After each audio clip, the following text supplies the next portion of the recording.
लोकसभा मतदारसंघातलं जे काम आहे त्या कामाच्या संबंधीचा आढावा आपल्या खासदारांनी आपल्या सगळ्यांच्या पुढे केला. गेली 5-10 वर्ष देशाच्या लोकसभेतला एक महत्वाचा आणि जागृत खासदार म्हणून या मतदारसंघाचा नावलौकिक वाढवण्याचं काम केलं.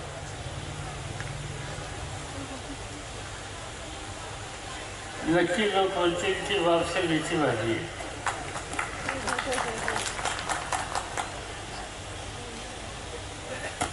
शेवटी लोकांचं प्रतिनिधित्व करत असताना समाजातल्या विविध थरातल्या लोकांच्या प्रश्नांची सोडवणूक करणं आणि निवड सरकारीच कार्यक्रम नाही, तर सामाजिक औद्योगिक या सगळ्या संघटनेची मदत शेवटच्या गरीब माणसापर्यंत जाईल या लोकांची खबरदारी ही घेतली गेली. जसं ज्याला ऐकू येत नाही त्याला कानाचं यंत्र, ज्याला नीट दिसत नाही त्याला चष्मा, ज्याचे आरोग्याचे प्रश्न आहेत त्याला आरोग्याच्या संबंधीचं मार्गदर्शन, असे विविध कार्यक्रम या भागामध्ये घेतले गेले. आणि मला आनंद एका गोष्टीचा आहे की या सगळ्या कार्यक्रमामध्ये कार्यकर्त्यांनी मनापासून जीवाभावाने कष्ट केले. तिथे काही स्वतःचा सन्मान करण्याची स्थिती नव्हती, मेहनत करण्याची स्थिती. आणि ती मेहनत करण्याच्यामध्ये मोठेपणा हे सूत्र सर्व कार्यकर्त्यांनी या ठिकाणी मांडलं आणि त्यामुळेच अशा प्रकारचे हे सगळे कार्यक्रम होऊ शकले. आज सर्व देशाचं चित्र एक वेगळ्या प्रकारचं बघायला मिळतं. मी देशातल्या सगळ्या राज्यामध्ये जात असतो. जी काही स्थिती आहे देशाची ती सावरायची असते. तर कुठल्या तरी कार्यक्रमावर निष्ठा असलेल्या लोकांची एक शक्ती ही देशामध्ये उभी केली पाहिजे. आज चित्र काय, ज्यांच्या हातामध्ये सत्ता आहे त्यांच्याबद्दलची नाराजी, त्यांच्याकडून प्रश्नाची सोडवणूक केली जात नाही आणि सामान्य माणसाची बोलल्याच्या नंतर त्याच्या मनात एकच शंका, पर्याय काय, आणि तो पर्याय देण्याच्यासाठी विविध नेतृत्वाला एकत्र आणणं आणि या देशाला मी पर्याय देऊ शकतो हे दाखवायच्या संबंधीची कामगिरी आज घेण्याची गरज आहे आणि त्याच्यामध्ये मी अधिक लक्ष घातलेलं आहे. कालच मी कुठेतरी देशाच्या प्रधानमंत्र्यांचं ओरिसामध्ये भाषण वाचलं आणि त्यांनी सांगितलं की मी या ठिकाणी पर्याय दिलेला आहे. विरोधकांच्याकडे कुठं पर्याय आहे?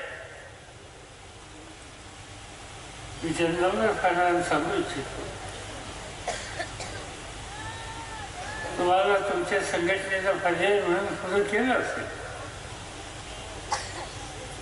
पण तुम्हाला पुढं केलं म्हणून देशाचे प्रश्न सुटले असं म्हणता येणार.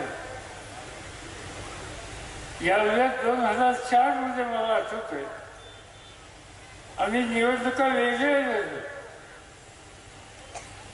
काँग्रेस वेगळे लढली, राष्ट्रवादी वेगळे लढले, डावे वेगळे लढले, जनता पक्ष वेगळा लढला, चंद्रबाबू वेगळे लढले, ममताजी वेगळ्या लढल्या आणि लोकांना वाटत होतं की आता काय होणार. निवडणूक झाल्याच्या नंतर माझ्या घरी काँग्रेसच्या अध्यक्षता श्रीमती सोनिया गांधी स्वतः आणि अन्य सहकारी म्हणून एकत्रित बसले आणि आम्ही बसून ठरवलं की काय निवडणुकीत काय झालं ते झालं, आता देशाला स्थिर सरकार द्यायचं आहे आणि आपण एकत्र आलो आणि एकत्र बसून आम्ही निर्णय घेतला. मनमोहन सिंगाची निवड केली. तुमच्याकडे मतं मागताना मनमोहन सिंगाला मतं द्या मी कधी सांगितलं नाही. त्यांचं नावही नव्हतं निवडणुकीत, उभेही नव्हते निवडणुकीत, पण सगळ्यांनी मिळून तो निकाल घेतला आणि देशाला 10 वर्ष स्थिर सरकार दिलं आणि जगामध्ये भारताची प्रतिष्ठा वाढेल अशा प्रकारचं काम त्या कालखंडामध्ये झालेलं होतं.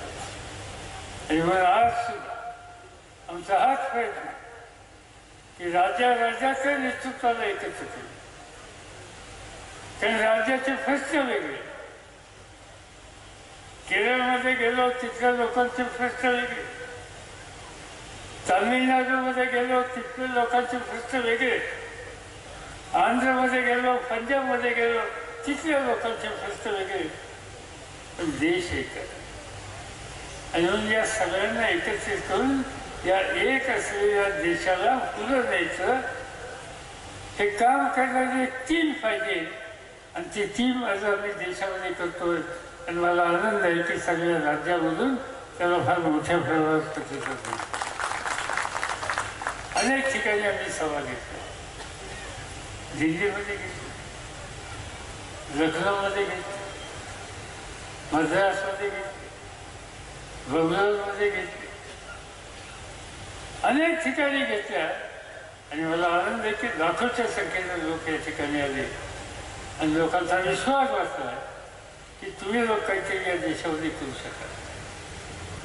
हे का वाटतं लोकांना? आणि त्याचं कारण आजची अवस्था देशाची ज्यांच्या हातामध्ये सत्ता आहे त्यांनी एका वेगळ्या खालच्या पातळीवर घेऊन ठेवली. भारतासारख्या देशामध्ये सगळ्यात महत्वाचा घटक कोणता असेल तर तो शेतकरी.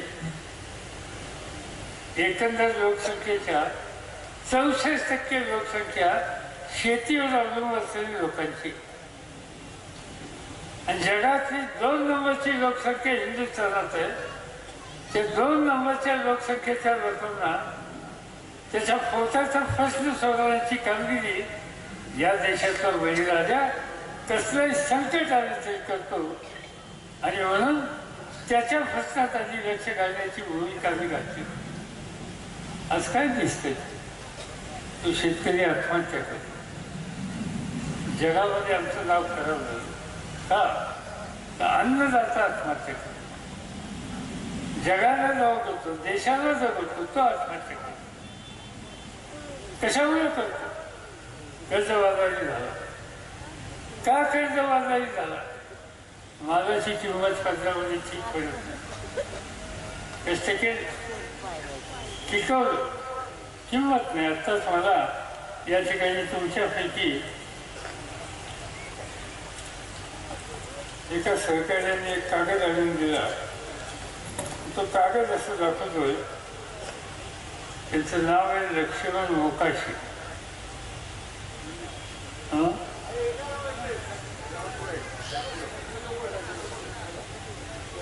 आणि त्यांनी कांदा पाठवला आणि त्या कांद्याला दर मिळाला 50 रुपये क्विंटल, म्हणजे 50 पैसे क्विंटल किलो. 50 रुपये क्विंटल ही किंमत मिळाली. 50 पैसे किलो हा त्यांच्या पदरात भाव पडला.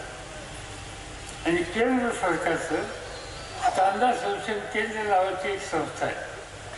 फार पूर्वी माझ्याकडची संस्था होती. मी देशाचा शेतीमंत्री असताना आपल्या खेडजवळ आहे पुणे जिल्ह्यात राजगुरुनगर. आणि त्या राजगुरुनगरच्या त्या संस्थेच्या लोकांच्याकडून मी आकडेवारी मागितली की तुम्हाला उत्पादन खर्च किती आहे.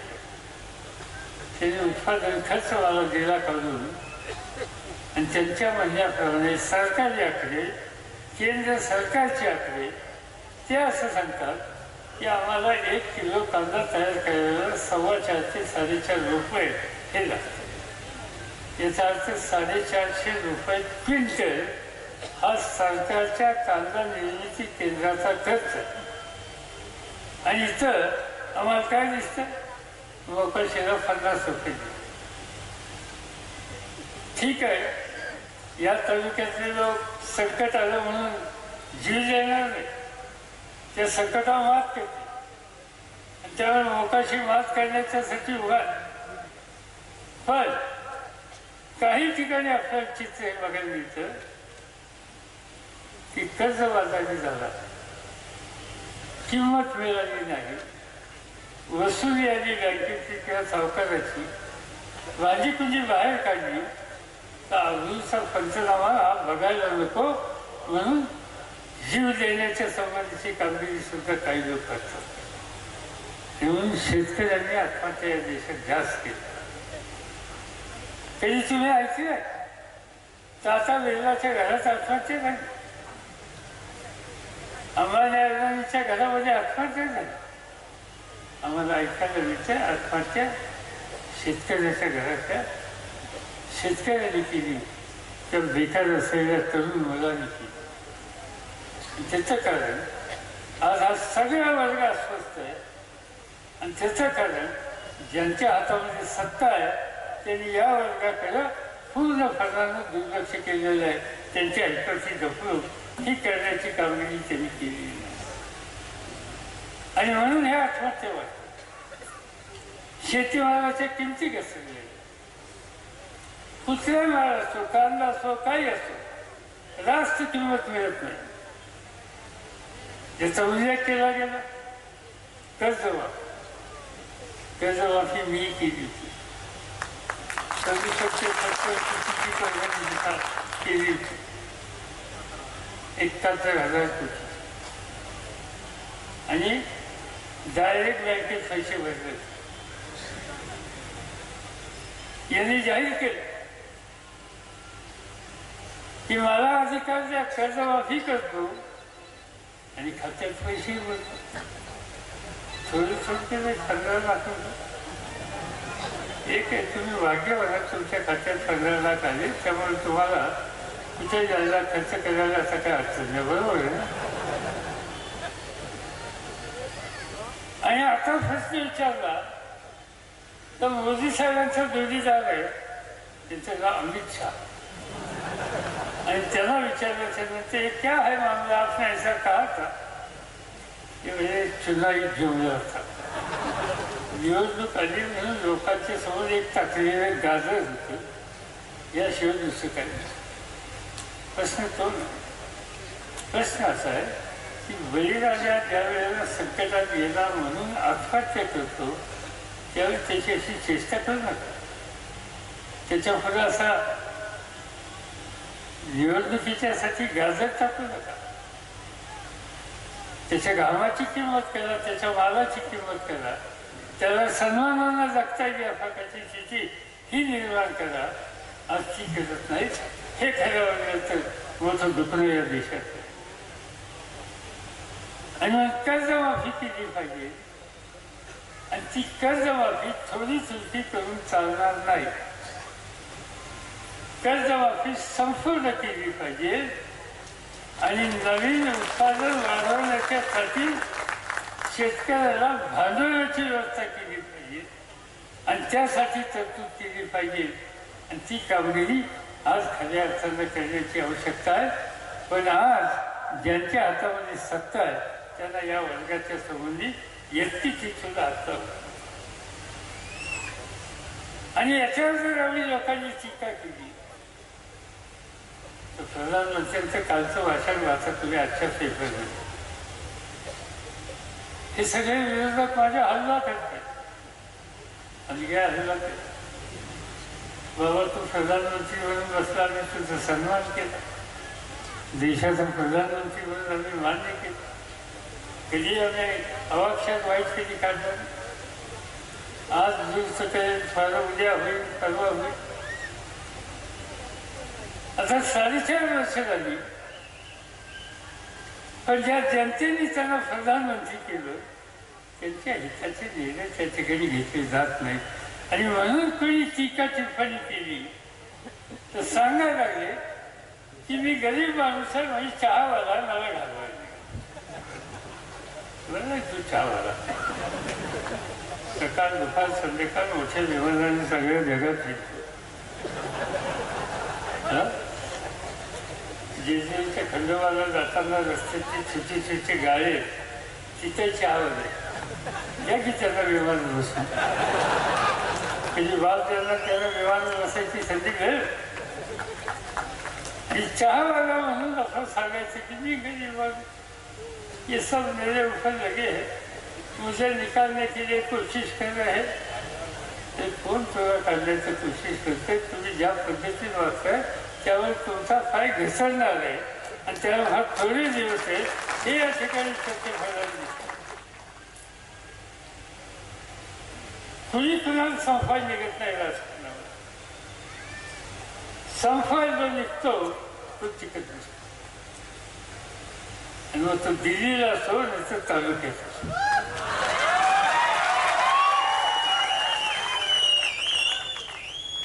सामान्य माणसाचा मतदाराचा सन्मान करायचा विरोधकाचा, पण विरोधकाचा सुद्धा सन्मान करायचा.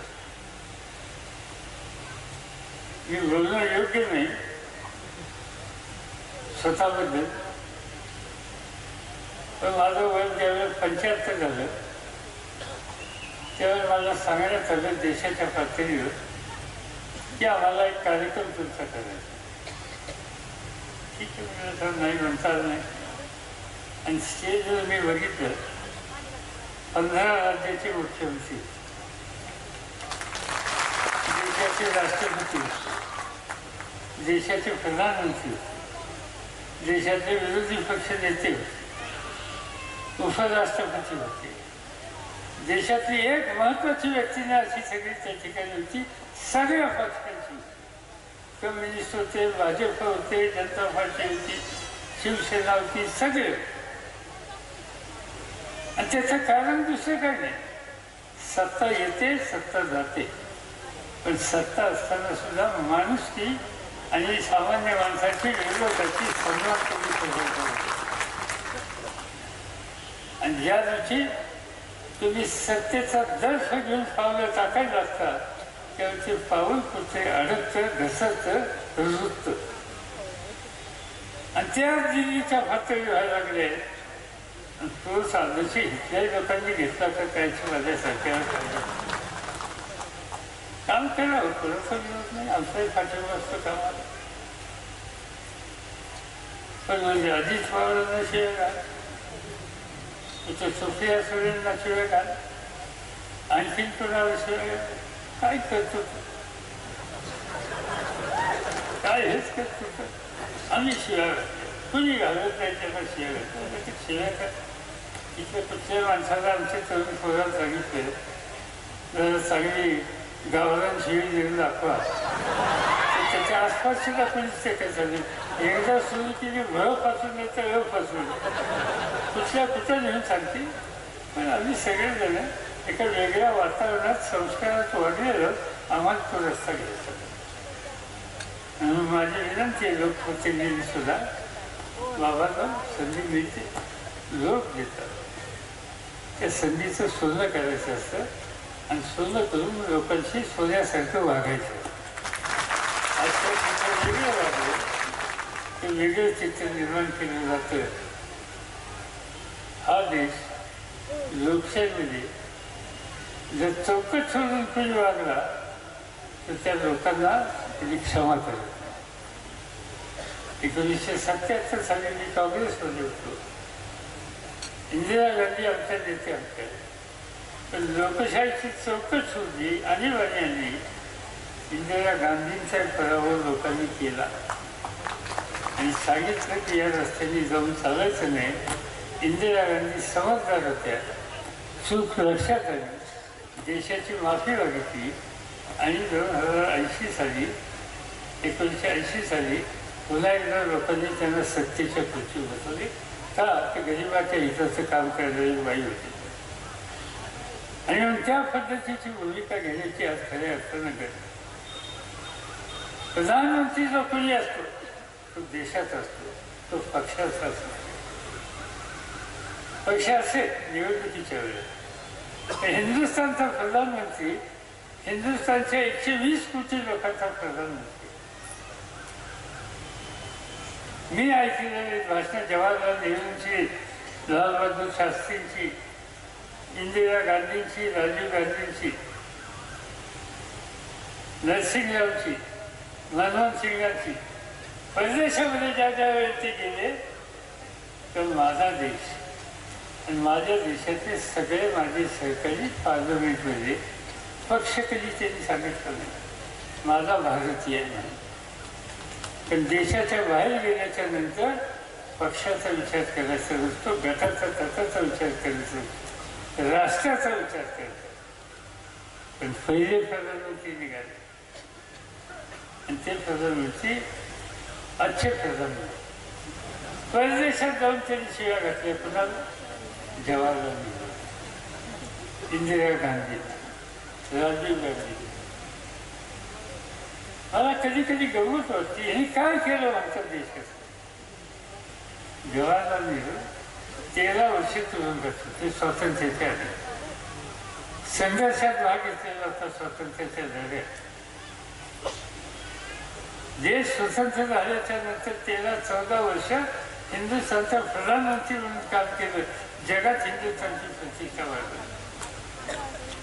सोनिया गांधी, इंदिरा गांधी, राजीव गांधी त्यांनी काय त्याग केलं?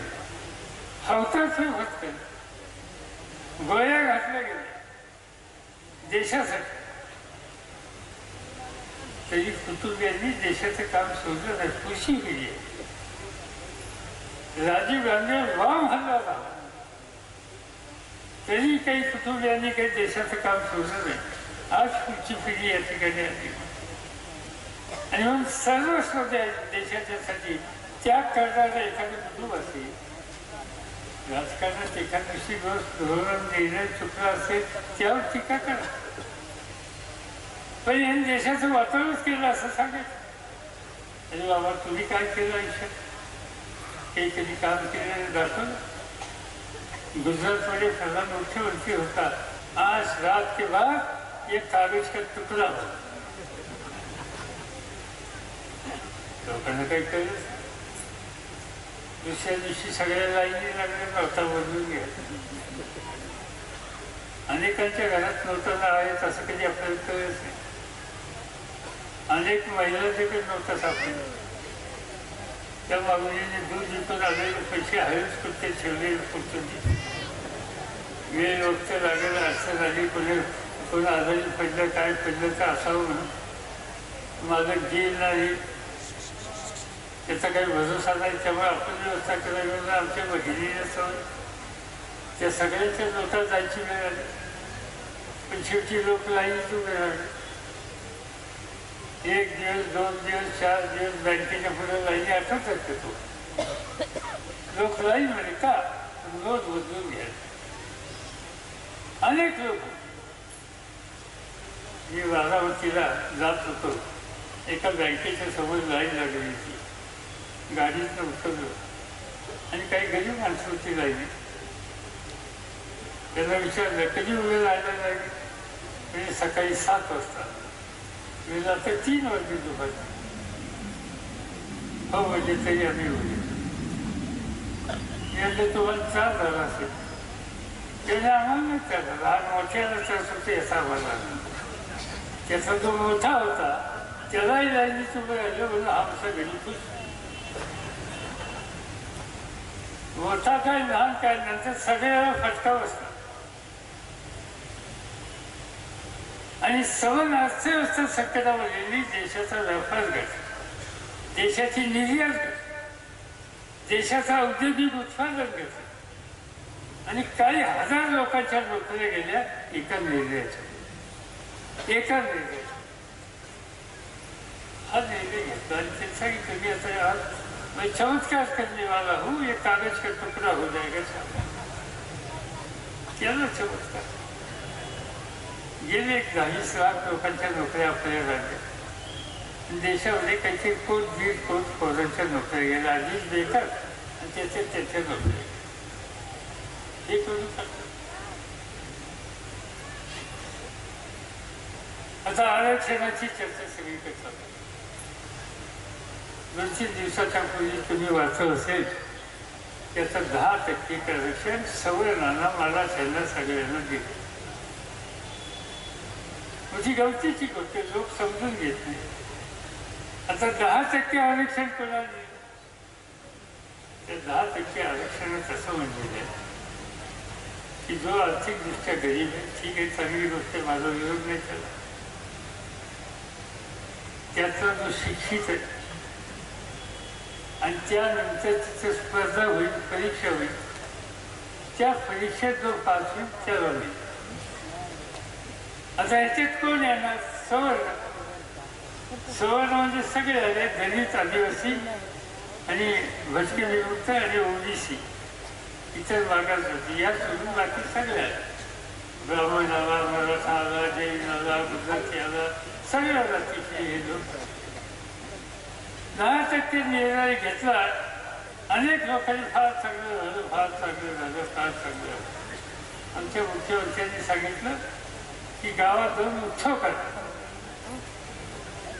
आता 10% जागा 100. त्याच्यात कोणाला मिळणार? तिथं एंट्री होणार, परीक्षा होणार, त्या परीक्षेत पास होईल. परीक्षेला कोण बसणार? की सवर्ण. सवर्ण म्हणजे कोण? त्याच्यात ब्राह्मण आला, त्याच्यात मराठा आला, त्याच्यात जैन आला, त्याच्यामध्ये गुजराती आला, अनेक जातीचे लोक आले. मी कुठल्या जातीचे संबंधी बोलत नाही, चांगली गोष्ट. पण परीक्षेत खास कोण? 2 पोरं आहेत. एक पोरगा इथल्या दुष्काळी गावातल्या कुठल्या तरी खरंच किंवा पलीकडच्या बाजूचा, त्याचे आई वडील शेतात काम करतात, कोणाचे आई वडील मजुरी करतात, त्याचा पोरगा जिल्हा परिषदेच्या शाळेत शिकतो आणि नंतर दुसरं कुठेतरी कॉलेज असेल, विजयवाडी जेजुरी कॉलेज काढलं, इथे कॉलेज असेल, आणखी कुठं असेल, त्या कॉलेजला जाऊन पुढचं शिक्षण. आता त्या मुलाला स्पर्धा करायची. कुणाशी स्पर्धा करायची? की दुसरा गरीब माणूस राहतो पुण्यात, त्याच्या घरातलं सांस्कृतिक वातावरण वेगळं, सगळे सुशिक्षित, आणि त्यांच्या घरातला मुलगा लहानपणापासून सिम्बायसी, नूतन मराठी या उत्तम शाळेत शिकला. तिथून नंतर SV कॉलेजला गेला, फर्ग्युसन कॉलेजला गेला, तिथं फर्ग्युसन झाला की आमचं खरंच गरीब त्या फर्ग्युसनमधलं बाहेर पडलेला पोराशी तुलनेत टिकणार. आमचाच कधीच टिकायचं. आमच्याची इंग्रजी आणि त्याची इंग्रजी जमीन असणार. आमच्याची भाषा त्याची भाषा जमीन असणार. एक दिवशी मी मुख्यमंत्री असताना नगरवरनं चाललो होतो औरंगाबादच्या बाजूला, मधल्या रस्त्याने बीच शाळा गमत वाटली. वेळ होता थोडा, गाडी थांबवायला सांगितली. म्हणजे शाळेत जाऊन वाजता काय शिकवतात बघू. आम्ही मुख्यमंत्री, आपलं राज्य कसं चाललंय बघायचं. गेलो वर्गात, मास्तरचा पत्ता चौकशी केली. म्हणजे गुरुजी कुठे? हा येतील, म्हणजे संध्याकाळपर्यंत येतील. म्हणजे कधीपासून नाही गेले, 2-4 दिवस काही नाही. म्हणजे काय हरकत नाही. कोणाला विचारलं तू कितीच आहे? त्यांनी सांगितलं 6वी. दुसऱ्यानं सांगितलं 7वी. तुझी वही बघू काय लिहिली. त्याच्या वही सगळं अशुद्ध लिहिलं. तेवढ्या गुरुजीला कोणतं सांगितलं मी आलोय, परत गुरुजीला म्हटलं, गुरुजी तिची भाषा बघा काय लिहिले, वेगळं भाषा, काही शुद्ध मराठी नाही, काय. गुरुजीने सांगितलं काय करावं. त्याचं बाप आणि आई हे वंगाळ बोलते, त्याचे ते नाही वंगाळ बोलायचं. आता गुरुजीच म्हणायला लागला वंगाळ बोलतात बोलल्यावर आमचं पोरगंही वंगाळच बोलत. आता ही आमचा वंगाळ बोलणाऱ्याला स्पर्धा करायची. पुण्याच्या फर्ग्युसन कॉलेजमधलं बाहेर पडले, 9 सिम्बायसिसमधलं प्राथमिक शिक्षण घेतलेला मुलं म्हणजे ह्या 10% आता आम्हाला मिळेल, आमच्या डोक्याचा प्रश्न सुटला, आता तुम्ही समारंभ साजरे करा, फटाकडे वाजवा हे सांगितलं. पण मी स्वच्छ सांगतो, खेड्यापाड्यातल्या गोरगरीब घरातल्या शेतकऱ्याच्या, शेतमजुराच्या, कलाकाराच्या घरातल्या सवर्ण पोराला त्याच्यात काही फरक पडणार नाही. ही आमची फसवणूक आहे. निवडणूक आली म्हणून हे बी चुनावी जीवन आहे, दुसरं काही नाही. निवडणुकीच्या वेळेला माझी विनंती आहे राज्यकर्त्यांना, 2 कामं कमी झाली ते चालते, पण गरीब माणसाला फसू नका, त्याच्या खोट्या अपेक्षा वाढवू नका. आज त्या ठिकाणी त्याच्या खोट्या अपेक्षा वाढवलेल्या आहेत. तर माझी खात्री आहे की आणखी महिना 2 महिन्यामध्ये 1 तारीख कोर्टच काय करते माहिती. आणि त्यामुळे या संधी मिळेल ही जी अपेक्षा विचारायची आहे त्या सगळ्यांच्याच निराश होईल. आणि निराश झालेली तरुण मुलं एकदा पेटली तर समाज कधी शांत राहत नाही, त्याची किंमत देशाला द्यावी लागते. आणि म्हणून आज या ठिकाणी हे सगळं चित्र या लोकांनी करून दिलं. अनेक गोष्टी सांगतात, आम्ही हे केलं, मी ते केलं, मी ते केलं.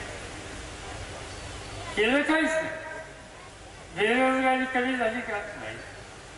शेतीमालाच्या किमती वाढल्या का? नाही. उद्योगधंदे वाढले का? नाही. ज्या कामगारांची रोजीरोटी गेली त्यांना काम मिळालं का? नाही. समाजातला गरीब माणूस, दलित आहे, आदिवासी स्त्री आहे, त्यांच्यावरचे अत्याचार कमी झाले का? नाही. मग काय केलं? काय केलं? 4.5 वर्ष देशाची सत्ता तुमच्या हातात आली, तुम्ही केलं काय या ठिकाणी? त्यांनी हा देश या सगळ्या घटकाच्या हिताच्यासाठी चालवला नाही, मजुरांच्या हिताच्यासाठी चालवला. आणि त्यामुळं आज आपल्याला या परिस्थितीतून जोडून द्यावं. मगाशी सभागृहांनी सांगितलं आणि आजच्या वर्तमानपत्राच्या, आजच्या का कालच्या प्रधानमंत्र्यांनी सांगितलं की कसलंही नुकसान शेतीमध्ये झालं, दुष्काळ पडला, ओला दुष्काळ पडला, रोगराई पडली, तर आम्ही आता विमा काढलेला आहे आणि त्यामुळे प्रत्येक शेतकऱ्याला नुकसान भरपाई मिळते. चांगली गोष्ट, लोकांना बरं वाटतं. तुझ्या काय अडचण आली तर विमा नक्की मिळेल.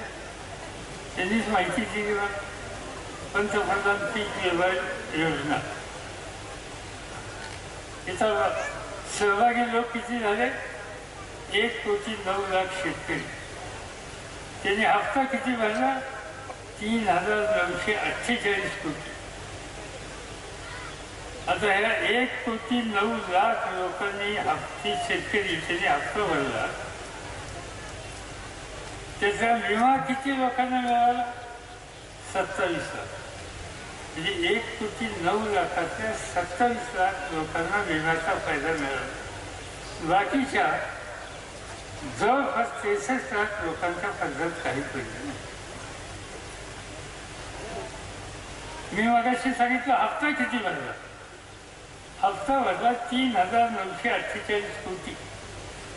आणि विम्याची रक्कम किती शेतकऱ्याला मिळाली? 1,890. शेतकऱ्याच्या फंडात 1,890 कोटी, त्यांनी 4,000 कोटी भरल्यानंतर आणि विमा कंपनीला काय फायदा झाला? 2,500 कोटी. म्हणजे हा तुमचा पीक विमा योजना शेतकऱ्याच्यासाठी नाही, त्या कंपन्यांच्यासाठी. आणि कंपन्या कोणाच्या आहेत? पुन्हा त्या कंपन्या या सगळ्या मोठ्या होत्या. पूर्वीच्या काळामध्ये सरकारच्या कंपन्या होत्या, LIC, अमुक तमुक. आता काही झाले, बिर्लाची कंपनी, टाटाची कंपनी, अंबानीची कंपनी, या सगळ्या कारखानदारांच्या कंपनी. वर्षाला कोणाला 1,500 कोटी, कोणाला 2,000 कोटी, कोणाला 3,000 कोटी एवढे मिळाले. आणि शेतकऱ्याचे होते तेवढे गेले. ही शेतकऱ्यांना विमा देऊन त्याचं कल्याण करण्याची योजना. या योजना त्या ठिकाणी अशा प्रकारच्या योजना आल्या, दाखवायला वेगळं आणि प्रत्यक्षपणानं त्या सामान्य माणसाला संसारातनं उठवण्याच्यासाठी मदत करणाऱ्या अशा प्रकारच्या योजना या ठिकाणी आलेल्या आहेत. यांची हातून काही बोलू आणि सांगतात की आम्ही करणार खोट्या गोष्टी सांगतात. माझ्या वाचनात आलं आता तुमच्याच तालुक्यातील पुरंदर उत्सव योजना त्याच्याबद्दल बरंच तिथे विमानतळ करायचं मागे मी सांगितलं. आम्ही लोक असे बघणार आणि शेतकऱ्याचं वाटण होऊन देणार नाही. त्या भागामध्ये पुरंदर उत्सव योजनेचं पाणी आलं, महागडं पाणी, खराब पाणी मला माहिती आहे, पण तरी त्या महागडं आणि खराब पाणी लोकांना देऊन त्या ठिकाणी सीताफळ लावलं, डाळिंब लावलं, चिक्कू लावला, अंजीर लावला, त्यांनी पेरू आंबा केला, इतर फळावर केली.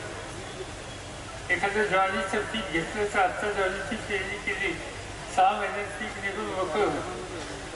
पण एखादी फळाची बाग केली तर ती फळबाग फळावर यायला 4 वर्ष लागतात, त्याला सांभाळावं लागतं आणि पुढची काही वर्ष मिळेल म्हणून माणूस कर्ज काढून सुद्धा ते सांभाळतं. त्या सगळ्या बागेचं वातावरण त्याला नुकसान भरपाई काय दिली माहिती. माझ्याकडे आले काही लोक सरकारने म्हणजे तुम्हाला यावं लागतं, मी तुम्हाला पहिलं द्यावं लागतं. ते काय देतात किंमत दृष्टी देऊन लागत.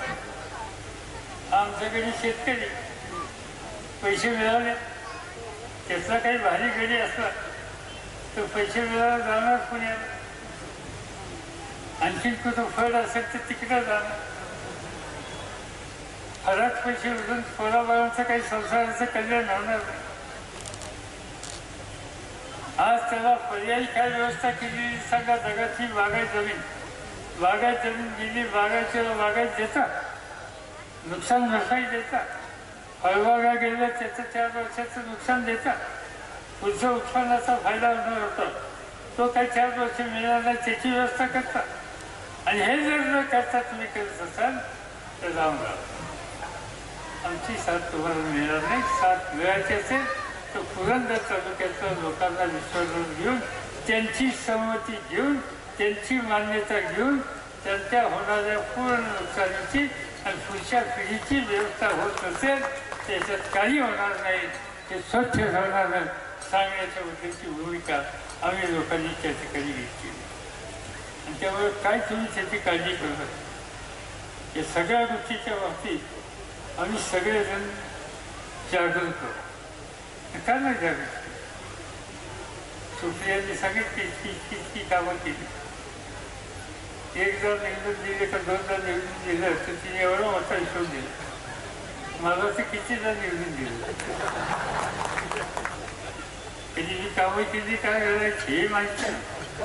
मी आपलं राज्य बघत बसतो समोर आणि तुम्ही खुश राज्याचा नेता आहे आपल्याला जाऊ दे हा शिक्का आणि तुम्ही हा शिक्के पाठवला मला अनेक वर्ष त्या ठिकाणी. पण मी आता ठरवलं आता भानगडीत करायचं निवडणुकीत. आता सर्व महाराष्ट्रामध्ये देशामध्ये नवी पिढी आणायची आणि नव्या पिढीच्या मार्फत राज्य आणि देश चालवायचं. आणि आज जे लोकांच्या हातामध्ये चुकीच्या हातात पडलेले आहे त्यांच्या हातातलं काढून घ्यायचं. आणि त्याचं कारणच आहे की ते सगळं सांगतात आम्ही केलं. तुमच्या तालुक्याचं बघायची भाषण होतं असं केलं मी केलं चांगली गोष्ट. एका गावामध्ये सारख्या गावामध्ये वस्कवती यात्रा होती. गावाने शिदा गोळा केला, आलेले पै पावले व भाज्याचं कोणी असेल, शेजारचं पिसळगावचं कोणी असेल किंवा आजूबाजूच्या गावातले असतील असे पावणे मंडळी उपजीविका पाठवायची. पण जेवण घातलं. सगळ्या गावाने शिदा गोळा केला.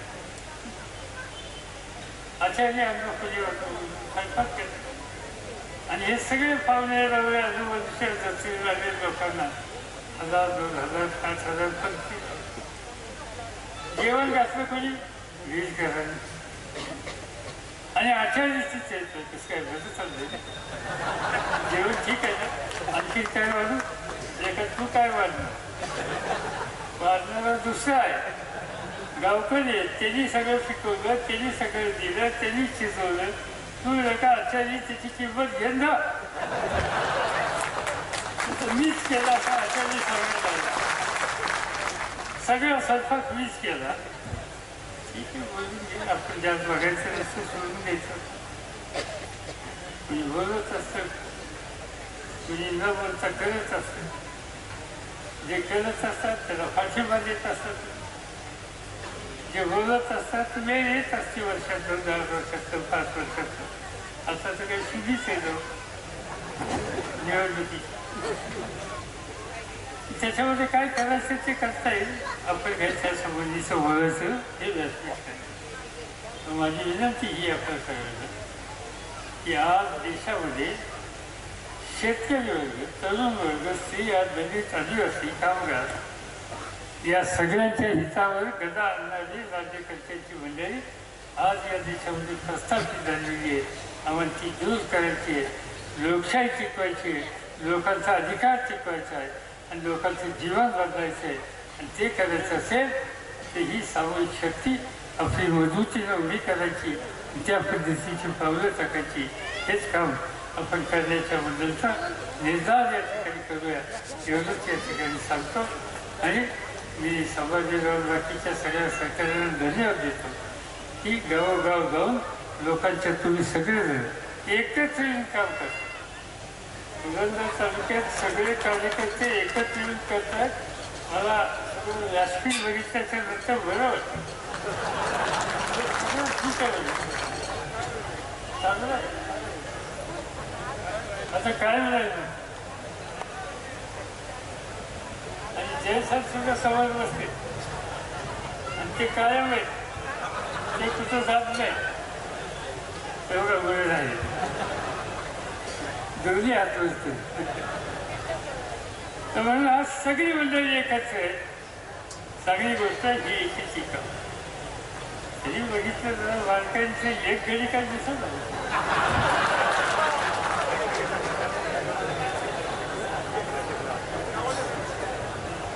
जाऊन दे काहीतरी असेल काय कार्यक्रम काही पाहुण्याकडे गेले राहिलं तर राहिलं तर काय करायचं आपण ते गाव जेवण घातले गावाला बोलवून नाही होती बसायचंच नाही नांदायचंच नाही आता काय करायचं जाऊ जे आहेत ती सगळी जणी एक रीतीनं एका विचारानं तुमच्या सगळ्यांच्या सहमतीने तुमच्या भल्यासाठी आज ही सगळी शक्ती तुमच्यासाठी राहील हीच खात्री या ठिकाणी देतो या सगळ्या कामामध्ये आम्हाला लोकांची मदत राहील हा विश्वास या ठिकाणी देतो आणि आपल्या सगळ्यांची